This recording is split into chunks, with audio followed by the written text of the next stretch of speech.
doutora, eu recebo a doutora psicóloga Roberta Galvani. Ai, que chique! Ai, que responsabilidade, não é? Não é? Mais do que chique, é muita responsabilidade, meu Deus. Que alegria estar aqui. Obrigada pelo convite, pela oportunidade do encontro. Eu acredito muito no encontro de almas, então, obrigada por estar aqui, por todas as almas que hoje a gente vai poder encontrar. E eu quero você mais vezes aqui, porque eu gosto de tudo que você aborda na internet, das coisas que você fala de uma maneira leve, tranquila. De coisas que não são tão leves. Que não são leves, mas isso que é a beleza, né? Ai, é um desafio, É um desafio. Desafio, Vanessa. E hoje nós vamos falar sobre saúde mental. É muito engraçado, sabe, Rô, que a gente sempre fala assim, a gente tem que cuidar da nossa saúde, a nossa saúde, a nossa saúde. Hoje, eu acho que... Eu sei que tem que cuidar do físico, a gente tem que fazer os nossos exames todos anuais, a gente tem tudo que fazer. Mas a nossa saúde mental, eu acho que ela... não está nem no número 1, está no zero, ela tem que estar lá na frente, porque se ela não for a primeira a ser cuidada, o corpo vai padecer, não vai? Vanessa, os orientais, eles não separam a saúde física da saúde mental. E a saúde mental, ela é subjetiva para muitos de nós, né? A gente está mal acostumado a olhar para um corpo, porque a gente, às vezes, deixa para ir no médico, no dentista... Quando dói. Quando a dor está insuportável. Ai, porque, assim, se a gente tem uma febre, uma dorzinha, uma dor na coluna, tem alguma coisa, o cabelo caindo, um desinteresse que seja pequeno, moderado pela vida, né, uma variação alimentar, de ânimo, sexual, que é um dos pilares da qualidade, né? A gente vai levando até que um dia a conta vem, né? A conta vem. Como que a gente pode explicar para o pessoal de casa assim, o que é saúde mental? Vanessa, a Organização Mundial de Saúde, ela é categórica em dizer que isso pode variar pelas culturas, por essa questão de entendimento subjetivo de cada um, das crenças de cada um. Ou seja, a visão de mundo que cada um tem. Então, o que é saúde para um, de repente, pode variar um pouco. Sim. Agora, a gente precisa, sim, ter um norte. Tá? Então, eu vou dizer aqui que eu acredito que, como profissional de saúde mental, para mim, é uma harmonização de alguns fatores. Quais fatores? Primeira coisa, o desejo que a gente tem, que muitas vezes a gente não conhece, que, como Freud dizia, está lá embaixo do iceberg. O desejo é o que nos motiva de fato. Então, quanto mais a gente se conhecer esses desejos, melhor. Quando você diz desejo, vamos abrir para o pessoal de casa, né? É o desejo assim, de vou ser um profissional, eu quero crescer, eu quero ser mãe, ou só desejo sexual? É um desejo primitivo. Primitivo, que pode ser sexual, que pode ser de realização, que tem a ver com a nossa ambição. Então, aí, quando eu falo em harmonizar, vamos ter hoje, por exemplo, gosto de comparar com a harmonização facial. Então, eu nasço com uma natureza, com um rosto. Mas eu quero um olho mais puxadinho, uma boca mais assim, uma bochecha mais assim. Eu posso harmonizar? Pode. Essa é a tua natureza. Tem gente que não gosta de mexer com isso. Tem. Então, eu tenho um desejo para mais ou um desejo para menos em certas coisas. Eu tenho uma ambição. Então, tem pessoas que têm uma ambição. O que é ambição? É o desejo de qualquer coisa. Então, eu crescer em qualquer coisa. Mas parece que a gente cresceu com a palavra ambição sendo má. Eu sou ambiciosa. Isso não é mal. Tudo pode ser mal interpretado, né? Inclusive, o desejo sexual, que hoje é um pilar de saúde, já foi interpretado como promiscuidade. Exatamente. E, inclusive, vamos pegar nós mulheres, éramos proibidas de pensar, de falar, era pecado. Sim. Por isso que havia muito adoecimento. Vamos pensar na época que Freud começou a estudar, né, as histerias, que eram as pessoas perderem mesmo a visão, desmaiarem e terem depressão por conta de reprimir esse desejo. Agora, eu não estou falando só desse desejo. Sim. Então, eu posso ter outros desejos que não são tão saudáveis. Então, harmonizar, ou seja, conhecer esses desejos e fazer com que isso dialogue com a minha vida, essa capacidade de passar pela ambição, passar pela capacidade produtiva, porque se eu der vazão a todos os meus desejos, isso é primitivo. Então, eu preciso colocar uma questão cognitiva aí. Então, saúde mental vem quando eu me desenvolvo, passo pelas crises do desenvolvimento, que são aquelas confusões naturais, porque o meu cérebro está se formando, o meu cérebro está crescendo, eu não tenho refreamento. Vamos pensar que as crianças nascem sem refreamento, sem consciência, e ao longo do tempo, os pais, as figuras de referência, a religião, a sociedade vai moldando esse cognitivo que aprende que eu tenho desejo, eu preciso olhar para dentro dos meus desejos, para dentro de mim,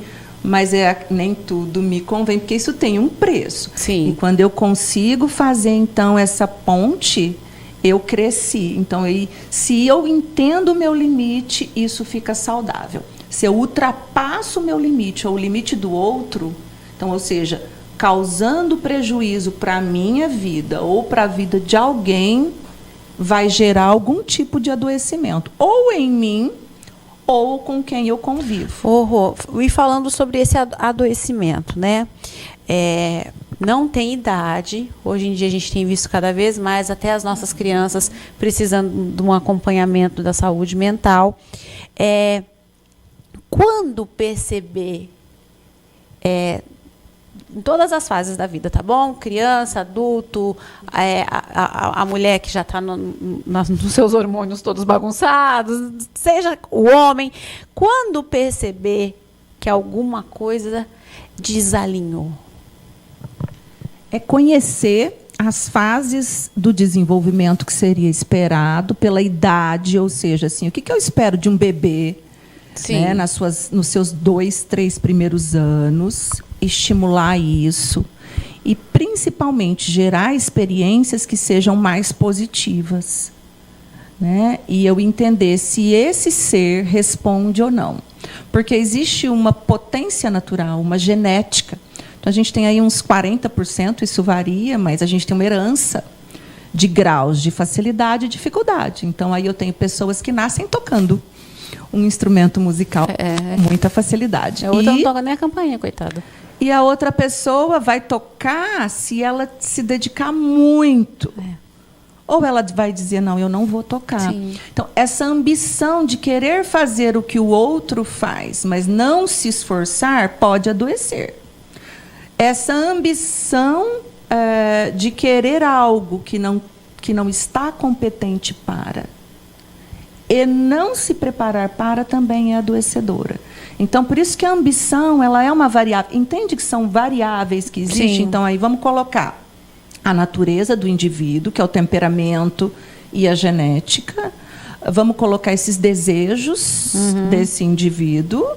Vamos colocar essa regulação aí dessa ambição, essas crenças, esse meio, esse desenvolvimento cognitivo que é o aprendizado, né?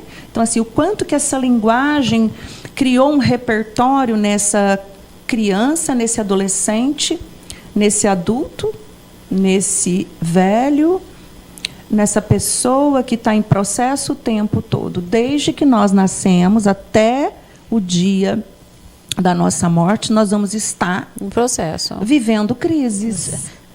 Que lindo isso! Então, como você disse, aí, o hormônio das mulheres podem estar desorganizados, mas os hormônios, em vários momentos da vida, inclusive de crianças, de adolescentes, de jovens adultos, né? Vão estar sempre... podem estar em desequilíbrio. Aí vai entrar as questões de alimentação, de estilo de vida, crenças que, para mim, podem ser fortalecedoras e podem ser limitantes. Então, eu posso viver, sim, né, uma crença de que eu só posso viver a vida assim. Isso pode se tornar tão rígido para mim que eu até desenvolvo, mas eu adoeço. Então, eu até tenho um pseudo-sucesso, mas a conta vem. Vem de alguma forma no meu corpo falando aquilo que eu não consigo falar. Entendi. Aquilo que eu não consigo negociar, que não está tão bem assim. E aí as expectativas que a gente tem, né? Então, assim, enquanto criança, se eu não fui treinado a me frustrar, né? Como é que eu vou enfrentar uma pandemia? Como é que eu vou enfrentar a falta de controle? Como é que eu vou enfrentar os estressores que vêm? Que vão acontecer, de né? todos os lados. Né? Então, assim, as pessoas que forem mais treinadas, desde bebezinho, a lidar com essa frustração. Lembrando que tem limite, né, Vanessa? Porque tem gente que é tão frustrada que já passa a ser trauma. Então, é tanta falta. Então, os extremos, né? Vamos parar para pensar assim. Deixa a vida me levar, porque olha lá o fulano que era tão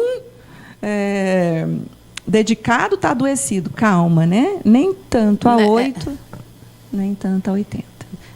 Tipo, não dá para se comparar, né? Não dá para você querer... É também uma dica para quem está nos ouvindo. Qual é a tua necessidade? Saúde mental é você olhar para as tuas necessidades.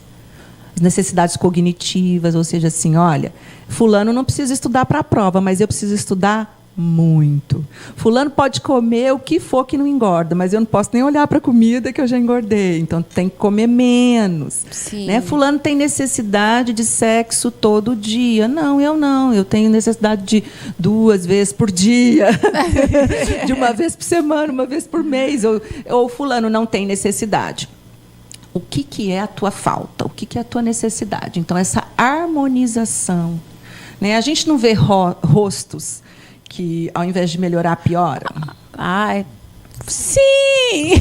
Né? Então, não é... Desarmoniza, não harmoniza. Como que eu estou investindo os meus recursos, né, na minha vida como um todo. Como que eu estou... É uma harmonização, então. Saúde mental é essa harmonização. Essa harmonização. Aí. Você buscar seria buscar um autoconhecimento daquilo que realmente você precisa, daquilo que você... Como que eu posso deixar bem claro, pessoal de casa, isso? Estou me sentindo um pouco mais entristecida, estou me sentindo um pouco mais... E não sei lidar com isso. Por onde eu começo?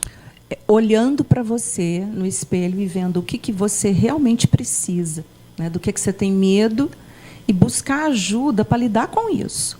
Né?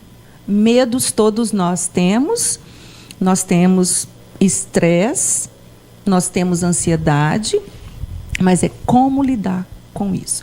O quanto isso me paralisa, ou o quanto isso me torna impulsivo ou adoecido, é esse caminhar aí. É uma escola. É uma escola. É uma escola. Nós estamos aprendendo. E aprendendo para evoluir, né? Em cada idade. Então, desde a primeira letra, né, não tem o alfabeto, é como aprender uma língua, é a linguagem interna. O psicólogo tem essa função, traduzir para você o que está acontecendo, que às vezes a gente não consegue, né? A gente não consegue entender, não consegue ver, mas esse é o trabalho da psicoterapia, né? Traduzir. É isso, traduzir para você. Você fala assim, eu estou sentindo, mas o quê? Você não consegue, mas quando você procura ajuda, essa pessoa ela consegue colocar em palavras, te explicando o que é que está acontecendo. E você começa a se ouvir também, que eu penso que a cura vem não da fala, mas é de quando você ouve os gritos do seu corpo, os gritos da sua falta de sono, do seu apetite acelerado, ou da sua falta de apetite. Quando o seu corpo não quer levantar da cama, ou quando você não consegue dormir. São umas variáveis. Eu ouvi isso. Eu ouvi tudo isso. Eu ouvi esses sinais. Rô, né? Olha para minha produtora. Olha a placa. Ali, a produtora ali, ó. A placa que ela está na mão. Ai, acabou. Ai, limites. Né? Ó, saber o limite. Cada um tem que saber o seu limite. Senão nunca vai ser feliz. Mas eu queria mais. Mas acabou. Então, assim, quem quiser mais, tem lá no Instagram, tem amanhã no seu café. Você está atendendo? Estou atendendo com muita alegria. Né? Lá no Instagram a gente tem agora os grupos de psicoterapia para mulheres, para mães, para homens, que é para ninguém dizer que psicoterapia é caro. é que não tem tempo. Né? Porque hoje a gente tem recursos para tornar possível a saúde. Tá certo. Então, ó, o Instagram da Roberta tá aí para você, tá bom? Entra no direct, conversa com ela, veja esses grupos, aprenda. E mesmo que você acredite que tá tudo bem, faça uma psicoterapia, participe de um grupo, faça terapia, é tão bom, é saúde a todo tempo para você. Eu quero agradecer a sua presença demais aqui. Fala para mim que você volta, que você já me falou que tem vários assuntos para a gente conversar, para esclarecer para o pessoal de casa. Volto sempre, né? adoro, né? Falar é uma das minhas características. Né?